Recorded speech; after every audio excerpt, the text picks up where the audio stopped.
Every day, more and more schools are becoming the targets of cybersecurity attacks. These next two episodes are going to feature a cybersecurity expert that we're going to have discuss the best practices that teachers can do to help keep not only themselves and their students safe, but also their data and information. We're living in a digital world where classrooms have screens and endless possibilities, just a click away to fuel our dreams. Hello and welcome to the Integrate This EdTech podcast, the go-to digital space for educators and tech enthusiasts just like you. I'm your host, Jeremy Mikla, along with co-host David Berner. Together, we are your navigators through the enthralling world of technology and education. As we unpack the most innovative EdTech tools and strategies, we invite you to join us in sculpting dynamic tech-savvy classrooms.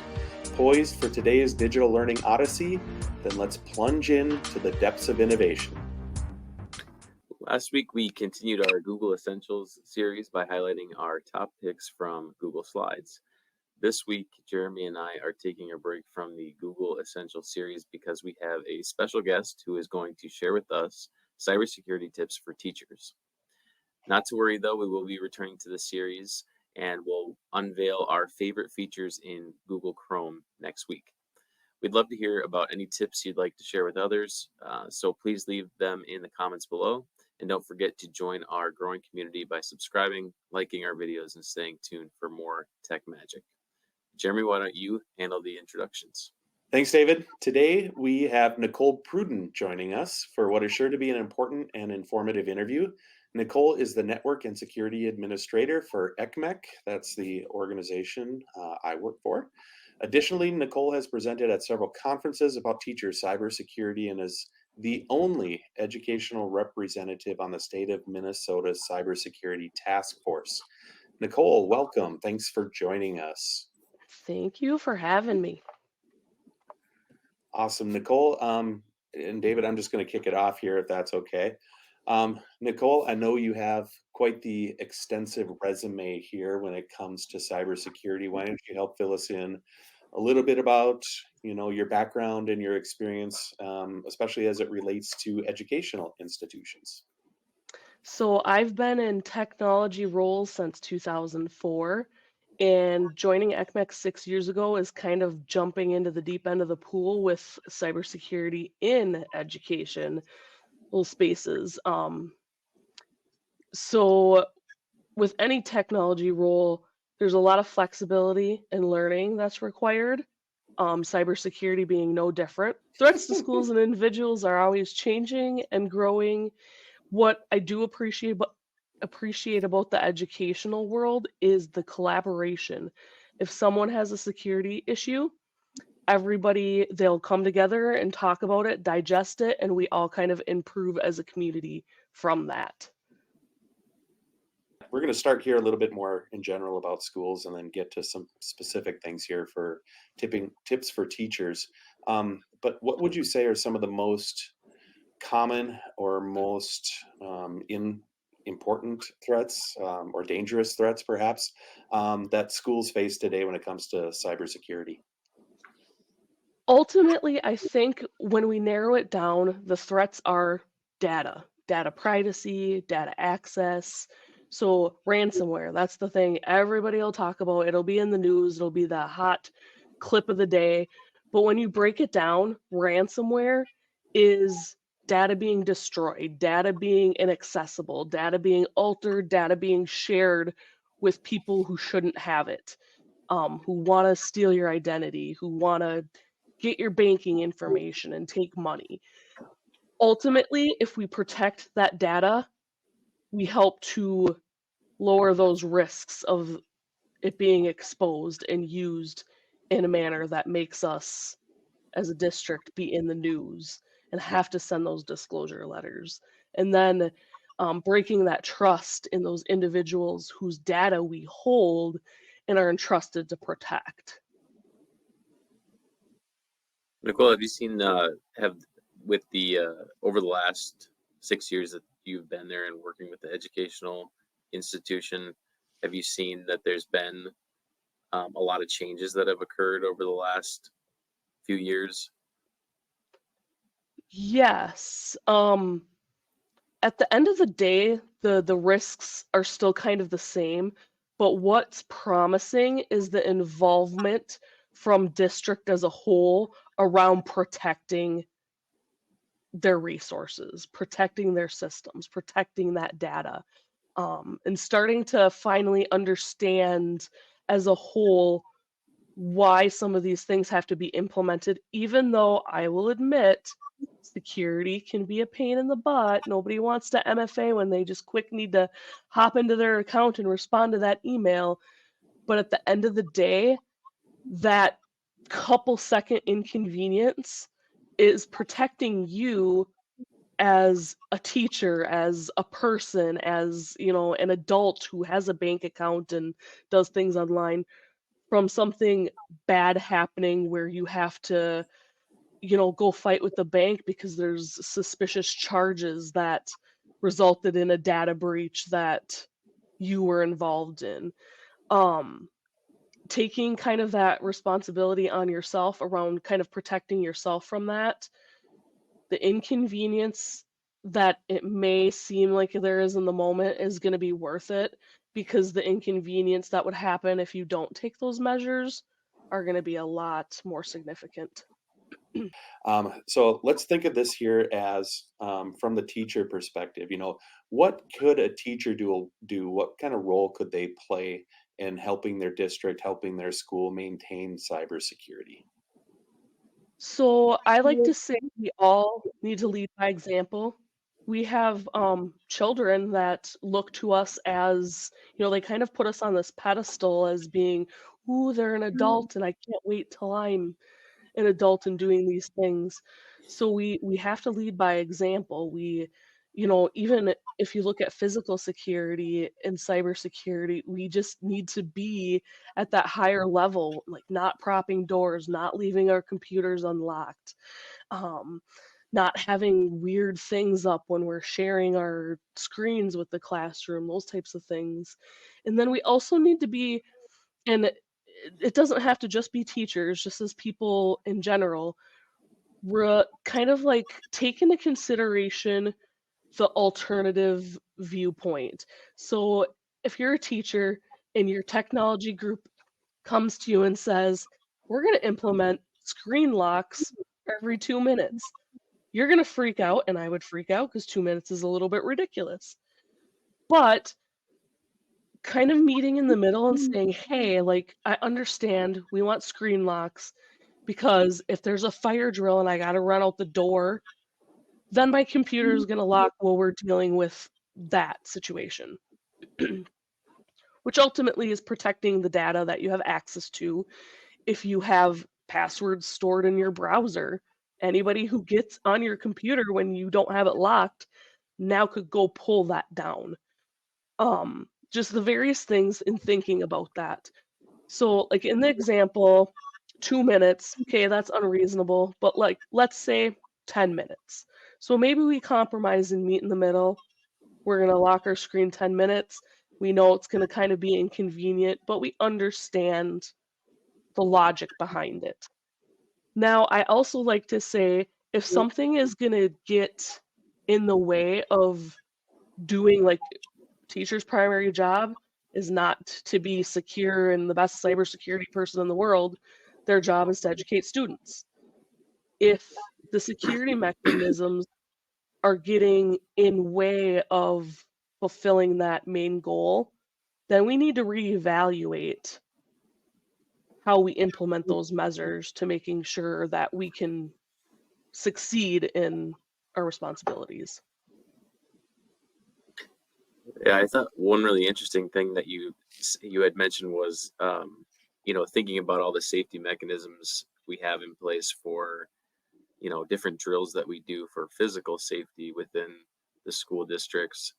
Um, it's kind of interesting that, and we don't really approach the, you know, data safety the same. Uh, Certain things into teachers' daily routines, like locking your computer down when you are away from your computer. Those are things that I wouldn't say I've really seen in practice, for districts to be doing, but that's something that is fairly minor that could be really helpful for students to get in the habit of. When teachers are managing student data, are there certain things that you recommend that they do to protect student information? Yeah, so one of the things that a lot of schools are starting to talk about is like clear desk, clear screen. So if you're printing something or you have a file, whatever it happens to be, it kind of ties into the screen locks. You don't want that to be visible by passerbys. You don't want to leave, a sensitive report or something laying on your desk when you're at lunch. We know kids are curious, so if we leave stuff in an area where they can get access to it, they potentially could use that and cause other problems. Another suggestion is just to kind of like share the things and like maybe why with your students, especially if they're kind of like in that age where they're starting to use technology more. Like if you're really frustrated that you got to lock your computer, got to lock my computer, security, and then hopefully you would engage a conversation with somebody. I have a super curious kid who always is like, why do we do this? Why do we do that? What happens if we don't do that? And like if you start to answer some of those questions with the younger ages, it becomes that habit for them and they just do it, and that's just how things work. Multi-factor is another huge thing. So multi-factor is just having something in addition to a username and password. Fingerprint, facial recognition, a token from an app, a physical device. Those are one of the key things that I suggest anybody use for any site that if it were to be accessed by someone who's going to ruin your day, it would make things really bad for you. Implement multi-factor. If the tool doesn't have multi-factor, consider not using it anymore. I want to have that multi-factor. I know it's kind of a pain in the butt to do it, but at the end of the day, I don't want my paycheck to be intercepted. I don't want somebody opening credit cards in my name and those types of things. So it's all about those protective measures. So, Nicole, are there any other tips or strategies you think that are worthy for teachers to do, or for them to kind of start to ingrain into their daily routine? Yeah, I think so within your district, anybody should feel like they can talk to somebody about if they see something that they're like, are we really doing right by everybody doing it this way? One example would be is I know like a lot of districts will have, oh, can't really see it, but the little fobs.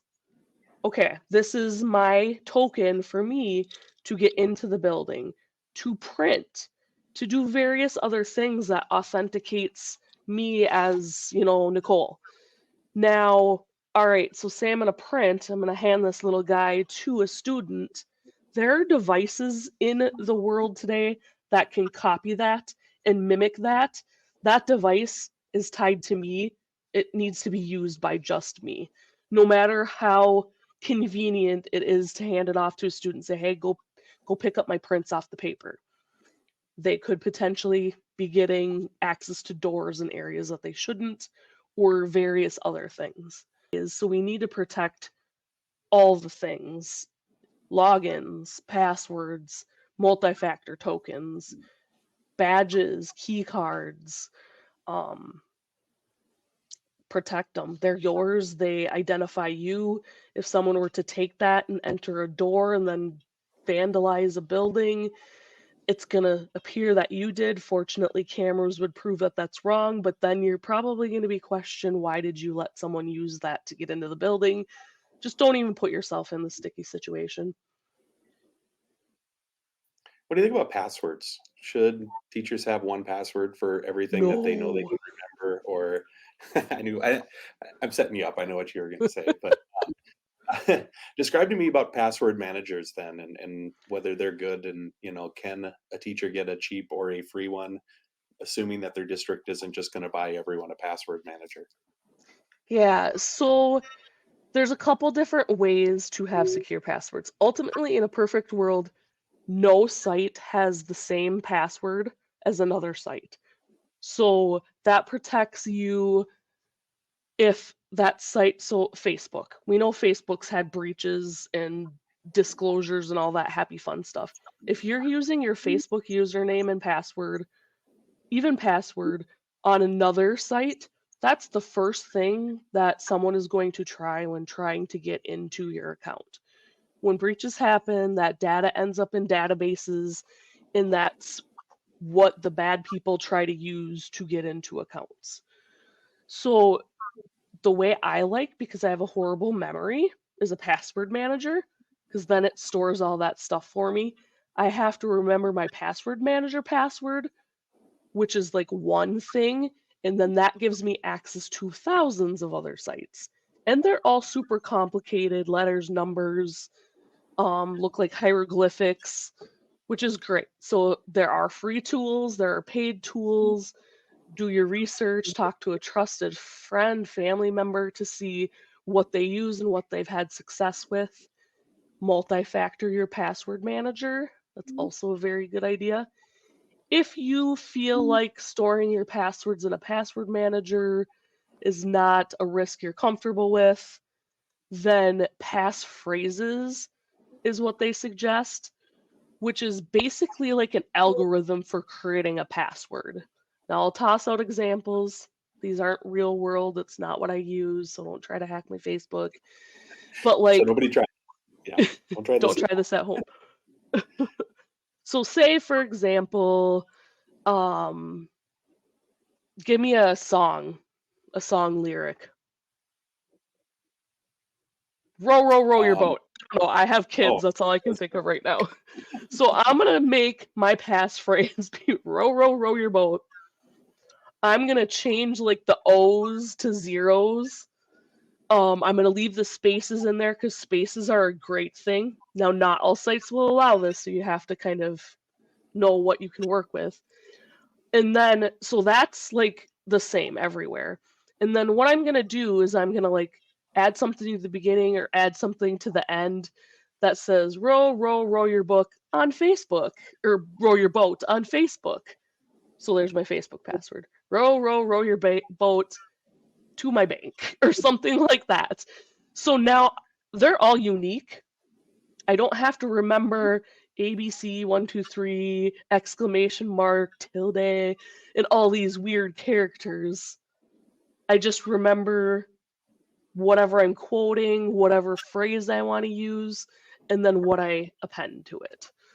So that's another one that works well for people who are a little bit leery about a password manager and the risks that could potentially come with a password manager. Wow, those were some pretty awesome tips here for the part one of our two-part interview with Nicole. Join us next time, and she is going to share some of her great insights about how to respond to incidents once they occur, as well as different resources and trainings and curriculum that might be worth having a look at. So we'll see you next week. We're living in a digital world where classrooms have screens and endless possibilities. Just a click away to fuel our dreams.